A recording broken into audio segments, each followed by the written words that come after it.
What if I told you that one decision could shut down MTN in Nigeria? One move could take DSTV off your screen overnight.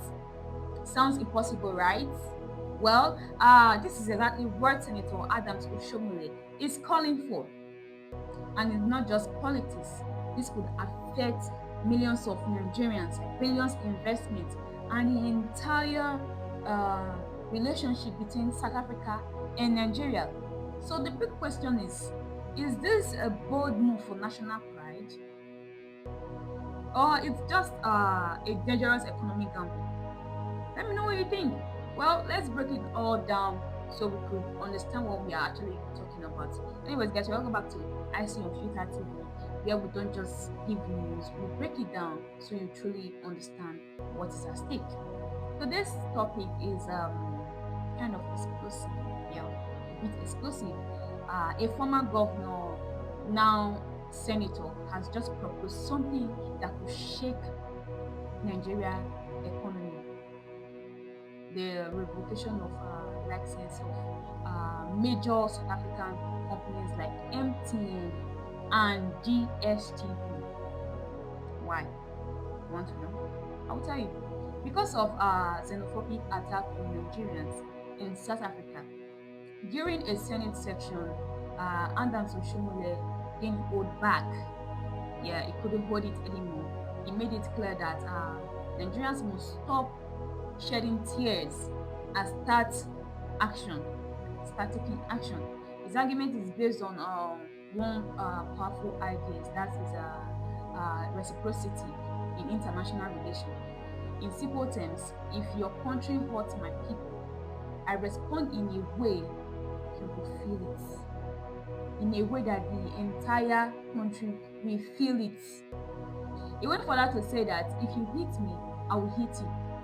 That is not just rhetorical, that's a call for economic retaliation. His proposal includes nationalizing MTN, revoking DSTV's license, creating space for Nigerian companies to take over. That's a massive move, but is it realistic? Is it? This didn't come out of nowhere. For years, we all know, if you've been following news, we all know that Nigerians in South Africa have faced repeated xenophobic attack, violence, looting, discrimination. Each time it happens, Nigeria, we always condemn. Our government like condemning. They condemn it, diplomatic talk happens, and then things go quiet until it happens again. So now, some leaders are saying enough is enough. When I say some leaders, especially Adams Oshiomhole, instead of just talking, Nigeria should hit South Africa where it hurts so they can feel it as well economically. And that's where companies like MTN, DSTV comes in. So let's be honest for a second. MTN is not just any company in Nigeria. It's not just any company. It's one of the largest telecom providers, serving tens of millions of Nigerians, employing thousands directly and indirectly. Same with DSTV. It dominates pay TV in Nigeria, control major sports, broadcasting rights, has deep market penetration. So removing them isn't just a punishment; it's a disruption, major disruption to be precise. We are talking about jobs. People will definitely lose their jobs. Network instability, market uncertainty, investors panic. And here is the bigger question: would Nigerian companies be ready to fill that gap? Will they be ready to fill that gap immediately? Oshimole's arguments appeal strongly to nationalism. Protect Nigerians. Stand strong. Fight back. And emotionally, a lot of people agree. yeah, a lot of people say yes, they're saying yes. They should revoke their license. A lot of people agree emotionally. But economy doesn't run on emotion. You should know that it runs on stability, confidence, predictability. If Nigeria suddenly revokes license of foreign companies, other investors may start asking, is Nigeria still a safe place to invest? And that could have a long-term consequences far beyond MTN and DSTV. Let's also talk about legality. Yeah, let's talk about this legality. Nationalizing a company means the government takes control, usually with compensation, right? That process is complicated, expensive, potentially controversial, and it could lead to international lawsuits. Are we ready for that? Trade disputes, diplomatic fallouts. Are we ready for all these things? So while it sounds powerful politically, executing it's a whole different game. It's different entirely. And yes, something many people are actually missing in all of this.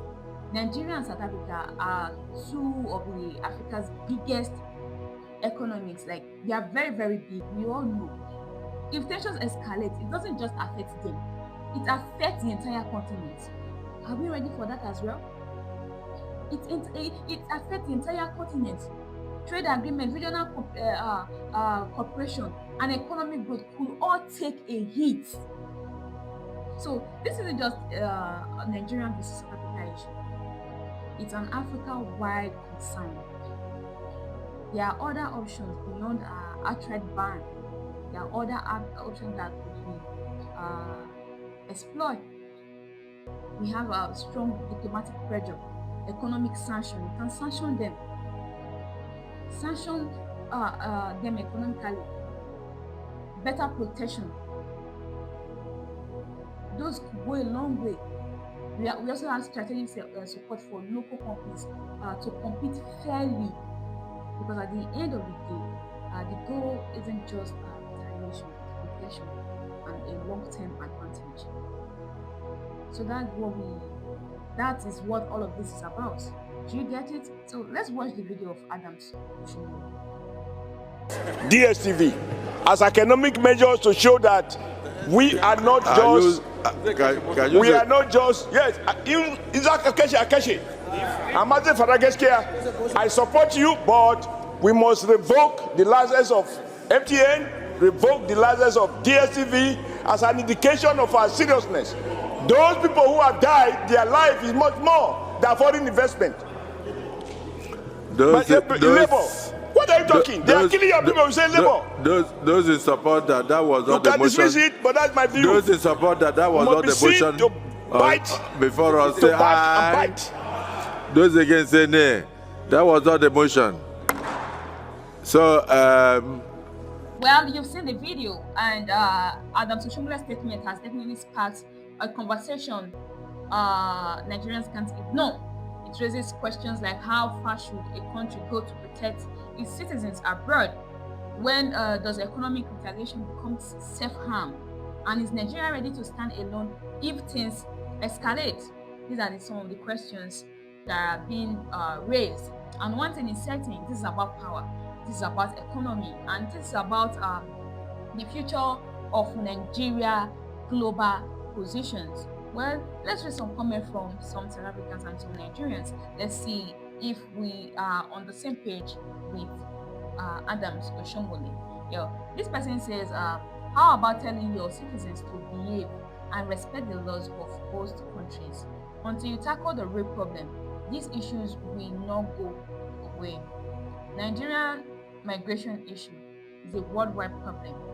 It just manifests differently in SA. But bottom line, they are deported everywhere. Wow. Yes, I would say anyone living in another country should obey local laws. So don't be in a different country. Obey whatever laws that is governing that place. That applies to Nigerians abroad, South Africans abroad, or anyone else. If individuals commit crimes, they should face due processes under the country legal system. They should face the law. But that is very different from treating an entire nationality as responsible for the action of some individuals, mass hostility, xenophobic attack, or targeting people simply because they are Nigerians. That one is not law enforcement. It's a collective punishment. You're just punishing people because some of their people did something.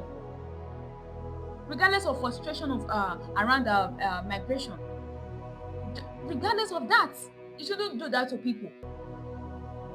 And now you're saying Nigerians are the problem. Migration pressure happened everywhere. It happened worldwide. This is because of education, economic instability, opportunity gaps, and the global labor demand. Nigeria migrate for the same reason other people do. So this one shouldn't be different. And as for deportation, countries deport non-citizens for visa violation or criminal offenses all the time. And that does not automatically prove a nationality is problematic.